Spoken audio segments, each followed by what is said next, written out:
বিধাতার খেলায় নিজেদের অজান্তে একসাথে ঠাকুরের আরতি করলো অভি ও পরি।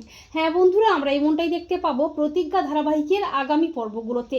প্রতি বছরের মতো পরির জন্মদিনে কাঙালি ভোজন করাতে মন্দিরে যায় অভির ঠাম্মি, আর ঠাম্মির আবদারে বাধ্য হয়ে মন্দিরে আসে অভি। যদিও পরীকে হারিয়ে ঠাকুরের প্রতি বিশ্বাসটাই চলে গেছে অভির। সেই দিনে পরিও মন্দিরে আসে, আবারও দেখা হয় পরি ও অভির।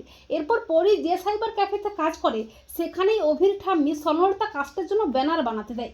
সেখানে অভির ছবি থাকে। অভির ছবি দেখে চমকে ওঠে পরি। পরি বলে, আজকে উকিলবাবুর সাথে কেন এতবার আমার দেখা হচ্ছে? পরি অন্যমনস্ক হয়ে যায়, অভির ছবিটাতে কালি পড়ে যায়। পরি বাধ্য হয়ে অভির বাড়িতে পৌঁছে যায়।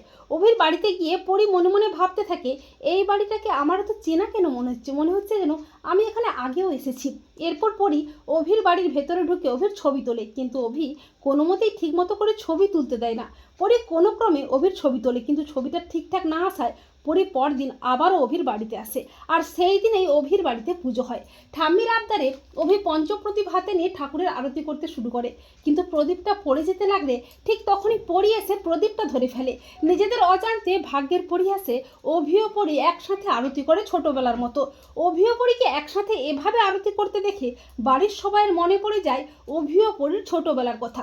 অভি মনে মনে ভাবে, ছোটবেলায় পরিও তো এভাবে আমার সাথে আরতি করতো, কে এই মেয়েটি? তো বন্ধুরা, তোমাদের কি মনে হয়, অভিকে চিনতে পারবে তার পরীকে? কমেন্ট করে এক্ষুনি জানিয়ে দাও তোমাদের মতামতটি।